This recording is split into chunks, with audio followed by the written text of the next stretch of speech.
Baik, Om Swastiastu, selamat malam kepada teman-teman semua.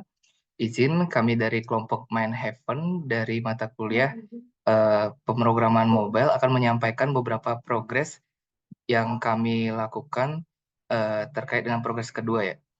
Jadi perkenalkan lagi, saya Gandhi. Di sini juga ada teman saya, ada Ayu Puspa, Arya, dan Gangga terkait dengan tim untuk pembuatan aplikasi kali ini. Di video ini, eh, kami akan menjelaskan beberapa progres kedua yang terbaru, yaitu pembuatan develop SDLC terkait dengan laporan, kemudian ada database yang akan kami kembangkan, yang nantinya juga akan digunakan untuk fungsionalitas di aplikasi Mindhaven, dan juga beberapa code yang sudah digarap terkait dengan UI Figma. Baik, di sini saya akan menjelaskan progres laporan yang telah kami buat. Di sini saya menjelaskan dengan rekan saya Ayu Puspa. Nah, yang pertama yang akan saya jelaskan yaitu pada bagian bab 1 di pendahuluan. Nah, pada pendahuluan ini terdapat 4, yaitu yang pertama latar belakang, lingkup masalah, rumusan masalah, dan tujuan. Nah, pada latar belakang, terdapat di era digital saat ini, teknologi informasi dan komunikasi telah menjadi bagian yang tidak terpisahkan dalam kehidupan sehari-hari, baik untuk individu maupun organisasi. Perkembangan pesat di bidang teknologi ini telah membuka peluang baru bagi berbagai sektor, seperti bidang ekonomi, pendidikan, kesehatan, dan lain-lain, untuk meningkatkan efisiensi, produktivitas, dan daya saing melalui penerapan sistem aplikasi yang tepat. Berbagai pihak berusaha dan bersaing untuk menjadi terdepan dalam penguasaan teknologi, informasi, dan komunikasi, terutama dalam penerapan teknologi komunikasi jarak jauh dan akses informasi. Kesuksesan pengembangan suatu perangkat lunak bergantung pada pengelolaan proyek perangkat lunak secara keseluruhan. Pengembangan sebuah aplikasi yang terintegrasi, mudah digunakan, dan dapat diandalkan menjadi sangat penting. Aplikasi yang baik harus mampu memfasilitasi aliran informasi yang lancar, mengotomatiskan proses bisnis, dan menyediakan akses data yang cepat dan akurat.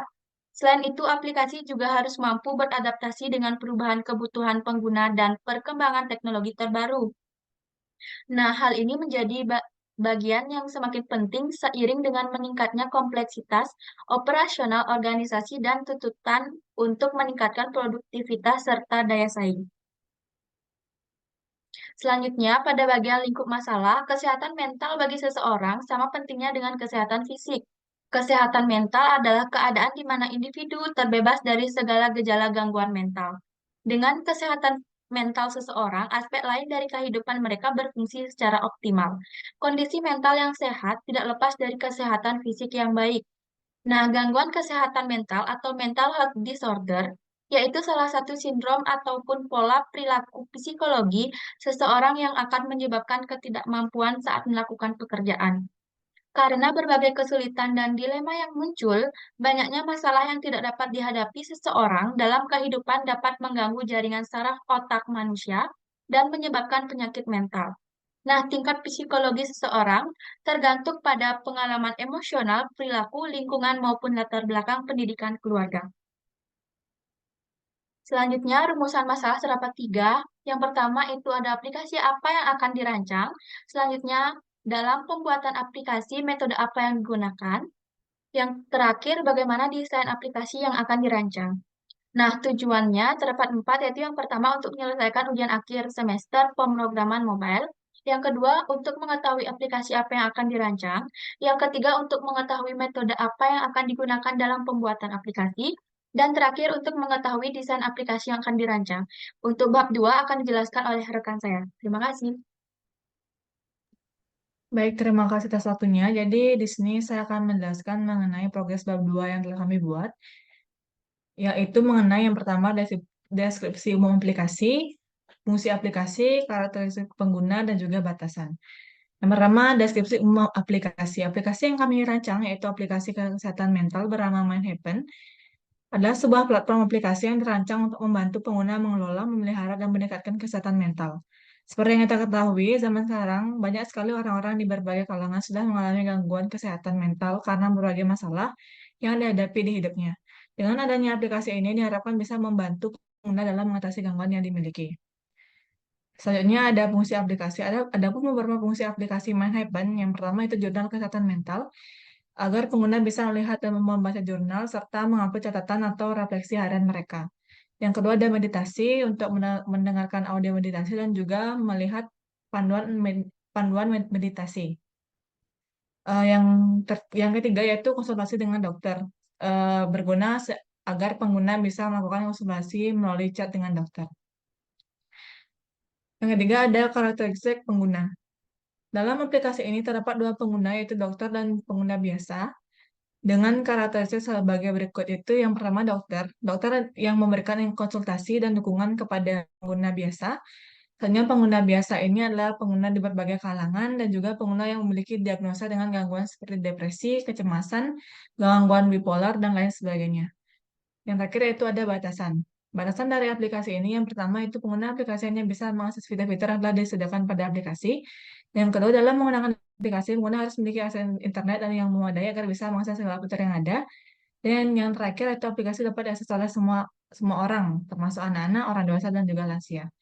Untuk bab selanjutnya akan dijelaskan oleh teman saya. Terima kasih.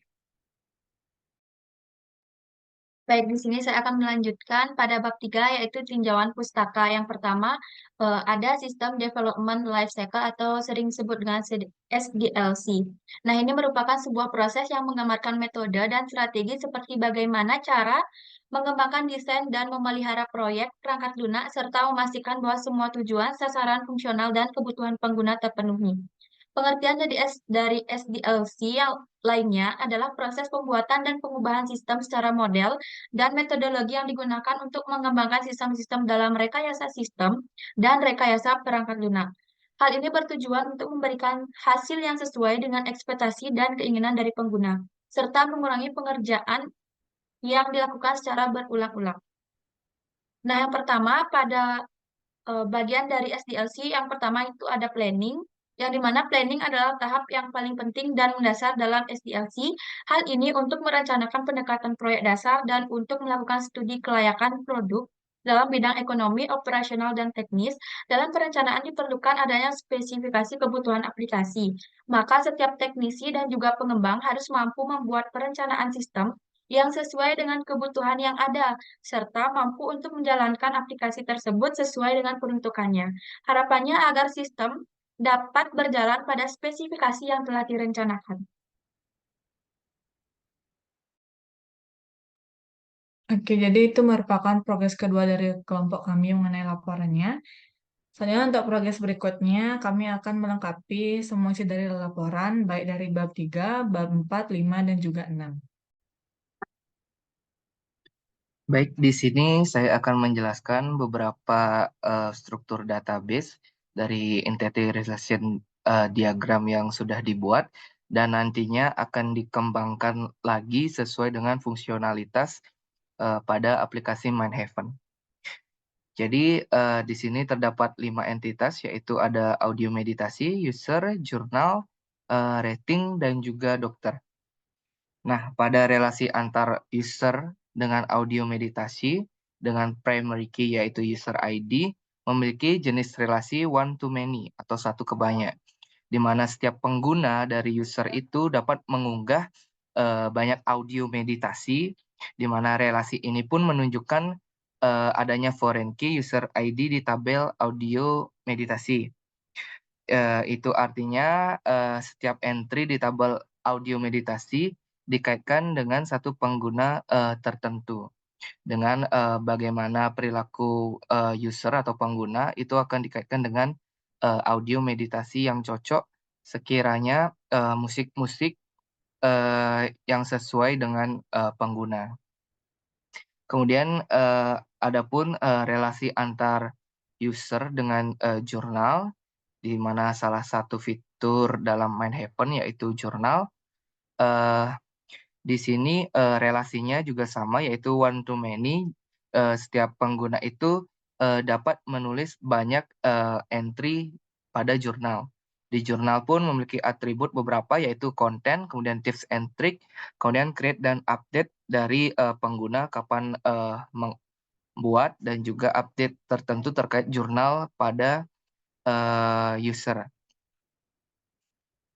Kemudian ada relasi antar user dengan rating, ini one to many, di mana setiap pengguna itu dapat memberikan banyak ulasan atau rating khususnya pada dokter yang nantinya akan menjadi spesialis untuk pengguna atau dari user. Nah, relasi ini itu juga ditunjukkan ya teman-teman, adanya di rating itu ada foreign key dokter ID dan juga user ID. Kemudian yang terakhir itu ada relasi antara dokter dengan rating itu sama, yaitu one to many, di mana setiap dokter nanti yang terpercaya itu dapat menerima banyak ulasan atau rating dari si usernya nanti. Dan ini pun nanti bakal dikembangkan sesuai dengan kebutuhan fungsionalitas dari aplikasi Mindhaven. Mungkin sedikit penjelasan lagi, user itu entitas sentral yang dapat mengunggah audio meditasi, kemudian dapat menulis jurnal dan memberikan ulasan kepada dokter nantinya. Kemudian ada audio meditasi dan juga jurnal, di mana masing-masing itu dihubungkan ke pengguna yang mengunggah atau menulis konten tersebut, bebas kontennya itu seperti apa. Kemudian untuk rating, itu menghubungkan pengguna yang memberikan ulasan dengan dokter yang menerima ulasan tersebut. Jadi relasi-relasi ini itu membantu dalam menjaga integritas data dan memastikan bahwa setiap entitas itu memiliki hubungan yang jelas dan terstruktur dengan entitas lainnya.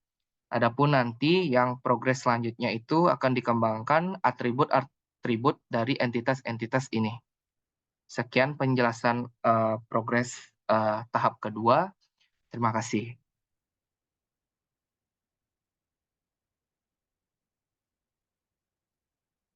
Terima kasih atas kesempatannya. Di sini saya akan melanjutkan menjelaskan progres dari kelompok kami, yaitu kelompok aplikasi Mindhaven. Nah, untuk progres kedua ini, kami telah menyelesaikan pembuatan API-nya. Yang sebelumnya itu pada progres 1 kami membuatnya baru setengah, dan untuk progres 2 ini kami telah menyelesaikan semua API-nya. Nah, API yang digunakan yang sebelumnya itu adalah Python dengan database itu MySQL.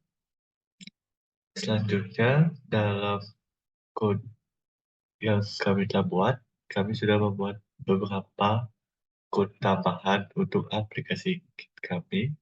Yang pertama itu code untuk DTO dari setiap database atau API yang akan kami gunakan. Di sini ada DTO dokter, data, login, news, ada juga jurnal, dan lain-lain.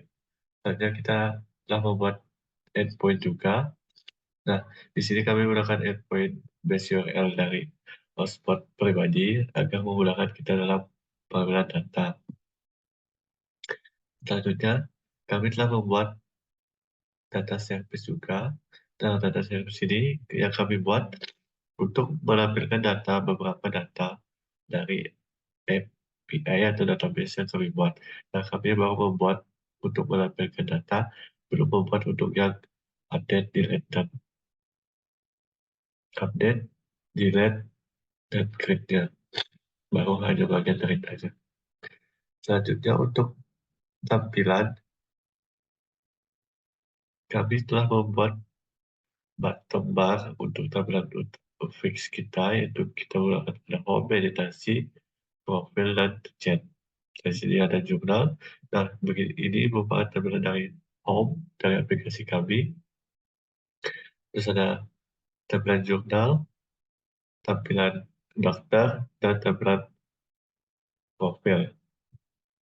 Kami juga telah membuat drawer untuk fix di aplikasi kami. Nah, mungkin itu aja progres dari tampilan dan API dari kelompok kami. Untuk selanjutnya nanti akan proses akhir di mana kami membuat script untuk menampilkan data-data yang telah kami buat. Sekian, terima kasih. Baik, sekian penyampaian progres kedua kami terkait dengan proyek aplikasi mobile yang kami buat, yaitu Mindhaven. Apabila terdapat ada kesalahan kata dan juga yang kurang dimengerti, silakan komen apa yang kurang dimengerti. Dan khususnya terkait kami minta maaf juga apabila terdapat salah penggunaan kata dalam pembahasan kami. Sekian dari kelompok kami. Terima kasih. Om Santi Santi.